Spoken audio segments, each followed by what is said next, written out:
सभी को सादर नमस्ते। वैदिक विनय स्वाध्याय श्रृंखला में आप सभी का हार्दिक अभिनंदन। आइए इस प्रातः काल की पावन वेला में उस परम पिता परमेश्वर की पवित्र वाणी वेद के एक मंत्र का संक्षिप्त स्वाध्याय करें। आज का मंत्र का विषय है, हे शक्ति के स्वामी। परमपिता परमेश्वर से ऋषि प्रार्थना कर रहा है कि हे परमेश्वर, आप शक्ति के स्वामी हैं। मंत्र है, शिक्षेयमस्मै दित्सेयं सचीपते मनीषिणे यद अहम गोपति स्याम। यह मंत्र ऋग्वेद में भी आया है, सामवेद में भी आया है और अथर्ववेद में भी आया है। ठीक है। विनय का भाव, हे शचीपते, हे शक्ति के स्वामी, तुम सर्वोत्कृष्ट ज्ञानमयी शक्ति के स्वामी हो और परिपूर्ण होने के कारण अपनी इस शक्ति का जगत के पालन पोषण में पूर्णतया सदुपयोग कर रहे हो। परंतु मैं यद्यपि अपूर्ण जीव हूं, तो भी मुझे अपनी शक्ति का यथाशक्ति पूरा संकल्प करता हूं। सदुपयोग सदा तुम्हारा अनुकरण करने में ही करना चाहता हूं। ठीक है। ये कहा कि यद्यपि मैं अपूर्ण जीव हूं, तो भी मुझे अपनी शक्ति का यथाशक्ति पूरा सदुपयोग सदा तुम्हारा अनुकरण करने में ही करना चाहिए। इसलिए मैं चाहता हूं और संकल्प करता हूं कि यदि मैं गोपति होऊं, सच्चा वैश्य बनकर भूमि गौ धन का वैश्य शक्ति का स्वामी होऊं, तो मैं इसका सदुपयोग ही करूंगा।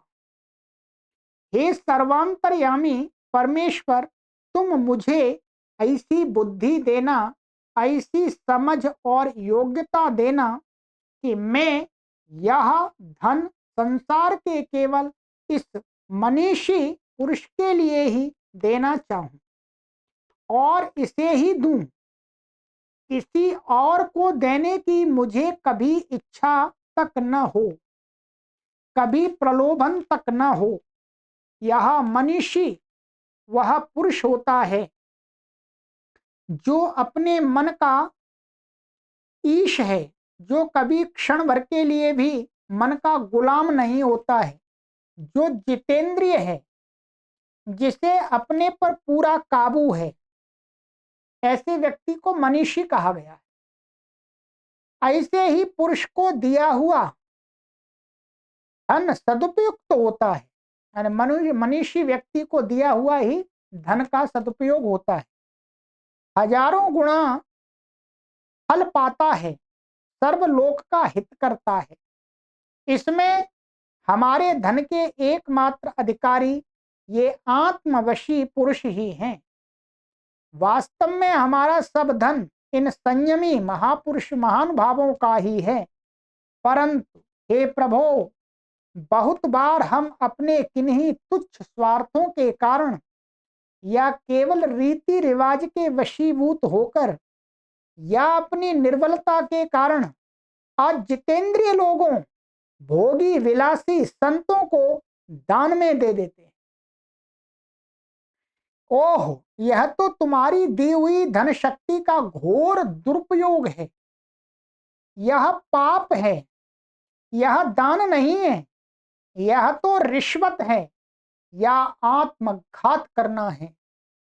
नहीं, यह संपूर्ण मनुष्य समाज का व राष्ट्र का घात करना है, द्रोह करना है।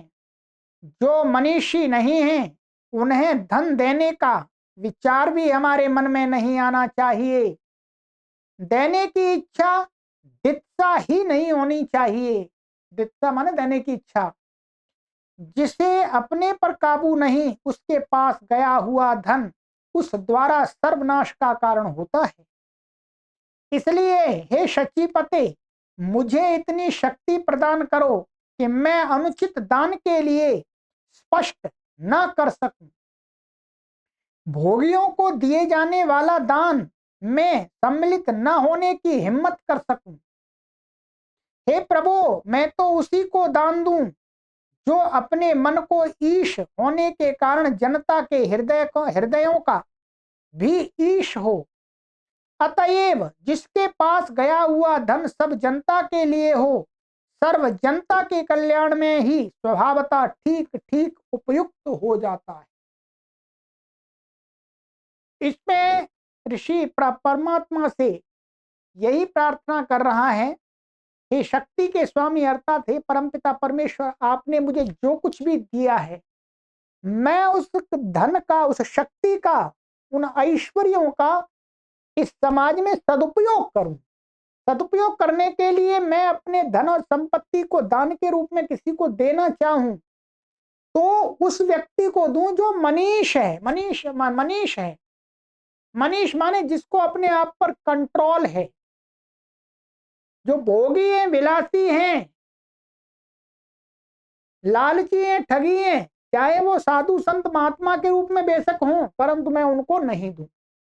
मैं मनीषी व्यक्ति को अपना धन दूंगा तो उस धन का वह सदुपयोग करेगा, समाज के कल्याण के लिए उपयोग करेगा। और मैं लालची, ठगी और भोगी विलासी वृत्ति वाले लोगों को अपना धन ऐश्वर्य दे दूंगा तो वो सर्वनाश का कारण होगा।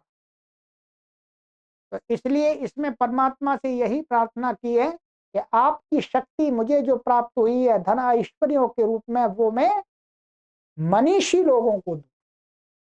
वो शक्ति मेरी मनीषी लोगों के पास में जाए। ठीक है, जो श्रेष्ठ लोग हैं, समाज में अच्छा काम करते हैं, उनको ही वास्तव में हमें दान देना चाहिए। ये इस मंत्र से हमें शिक्षा मिलती है। हम किसी के कपड़े या उसके वेशभूषा को देख करके दान ना दें, उसके कर्मों को देख करके दें कि ये इसको जो दान में धन मिलता है इसका ये करता क्या है, इतना तो परखना हमें अवश्य चाहिए। लोग हमें सहयोग करते हैं, 1 रुपए का सहयोग करते हैं तो वो हमारे कार्य को देख करके करते, हमारे वेशभूषा को, हमारे पहनावे को देख करके नहीं करते, वो हमारे कार्य को देख करके हमारा सहयोग करते हैं। और उस कार्य को करने में हम खरा उतरने का पूरा प्रयास भी करते हैं, ये ध्यान रखिएगा। धन की आवश्यकता होती है प्रत्येक कार्य को करने में, परंतु हम जिस निमित्त से अपने लोगों से सहयोग ले रहे हैं वह निमित्त भी पूरा होना चाहिए।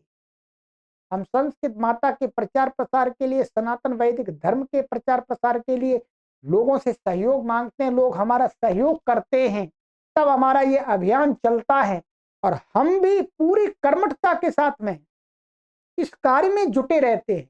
ऐसा नहीं कि लोगों ने सहयोग कर दिया तो हम चुपचाप बैठ गए, नहीं, ये आप हमें देखते होंगे। तो इसी प्रकार के जो लोग हैं, समाज में अपना परम कर्तव्य समझ करके कर्मठता के साथ में समाज के कल्याण के लिए, राष्ट्र के कल्याण के लिए, अपनी संस्कृति सभ्यता के कल्याण के लिए जो कार्य करने वाले लोग हैं, उन्हीं को हमें दान देना चाहिए। ये यह मंत्र हमें शिक्षा दे रहा। चलिएगा, अब नए मंत्र के साथ मिलेंगे। ये हमारी पूरी श्रृंखला बन रही है, प्लेलिस्ट में हमने बना दिया है। ठीक है, वैदिक विनय नाम का, उसमें काफी मंत्रों का व्याख्यान हो गया है। आप यदि नई पहली बार देख रहे हैं तो पीछे का अनेक मंत्र हमने व्याख्यान वीडियो अपलोड कर दिए, उनको भी देखिएगा, सुनिएगा, शांति मिलेगी आपको इनको सुनने करके। आप इस भौतिक जीवन को जीते जीते यदि ऊब जाते हैं तो आपको कुछ ऐसा सुनना को इच्छा होती है, उस ईश्वरीय वाणी को आप सुनिएगा, आपको आत्म तृप्ति मिलेगी, आपको शांति प्रदान होगी। ये मैं अवश्य कहता हूं क्योंकि मैं इसको स्वयं अनुभव करता हूं। जब हमें शांति किन्हीं बाह्य साधनों से नहीं मिलती है तो फिर उस परमपिता परमेश्वर का नाम जपने में अपार शांति मिलती है। उस प्रभु के गुण गाने में अपार आनंद आता है। चलिए आइएगा, हम सभी जुड़े रहें वेद विद्या के साथ में, उस ईश्वर के साथ में, आस्तिकता के साथ में। आप सभी को सादर नमस्ते।